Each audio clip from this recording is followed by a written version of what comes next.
कांग्रेस की मुट्ठी में दिख रहा हरियाणा, जम्मू कश्मीर में भी एनसी गठबंधन को बढ़त। हाल ही में केंद्र की सत्ता में तीसरी बार वापसी करने वाली भाजपा को हरियाणा और जम्मू कश्मीर विधानसभा चुनाव के परिणाम निराश कर सकते हैं। शनिवार को हरियाणा में मतदान के बाद आए विभिन्न एजेंसियों के चुनाव पूर्वानुमान एग्जिट पोल में भाजपा को नुकसान होता दिखाई दे रहा है। हरियाणा में कांग्रेस जहां अपने बलबूते स्पष्ट बहुमत की मजबूत सरकार बनाती दिख रही है, वहीं जम्मू कश्मीर में 10 वर्ष बाद हुए चुनाव में भाजपा बहुत मामूली बढ़त करती दिख रही है। हालांकि महबूबा मुफ्ती के दल पीडीपी के ढलान के चलते नेशनल कॉन्फ्रेंस कांग्रेस गठबंधन की सरकार बनने के आसार हैं। 8 अक्टूबर को आएंगे परिणाम।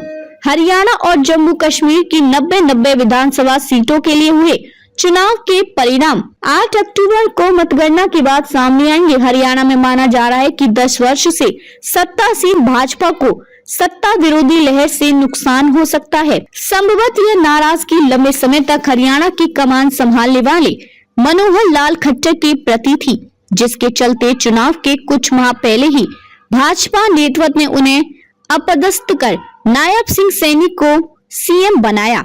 इधर कांग्रेस संभवतः किसान आंदोलन, जाटों की नाराजगी, अग्निवीर योजना जैसे मुद्दों से भाजपा विरोधी नैरेटिव करने में सफल रही। कांग्रेस के लिए सोने पे सुहागा।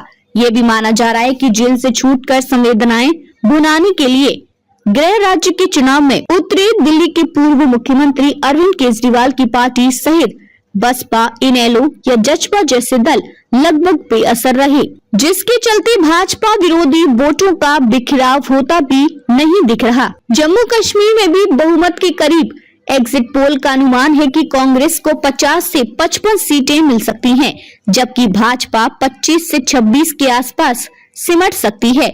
वहीं जम्मू कश्मीर में भी बहुमत के लिए 46 सीटों की आवश्यकता है, जिससे नेशनल कॉन्फ्रेंस और कांग्रेस का गठबंधन छूता दिख रहा है। वहां गठबंधन को 40 से 45 सीटों का अनुमान है।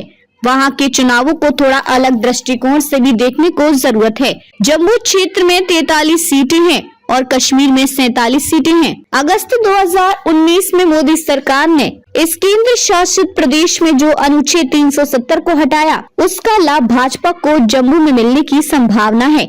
राज्य में 10 वर्ष पूर्व हुए चुनाव में भाजपा को जहां 25 सीटें मिली थी, इस बार वे आंकड़ा 26 से 29 तक पहुंचने का अनुमान है।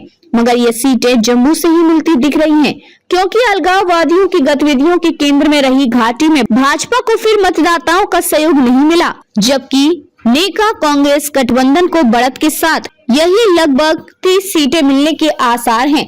पीडीपी 5 से 10 सीटों के भीतर सिमट सकती है। बड़ी संख्या में मैदान में उतरे निर्दलीय भी 10 से 12 सीटों के आसपास रह सकते हैं।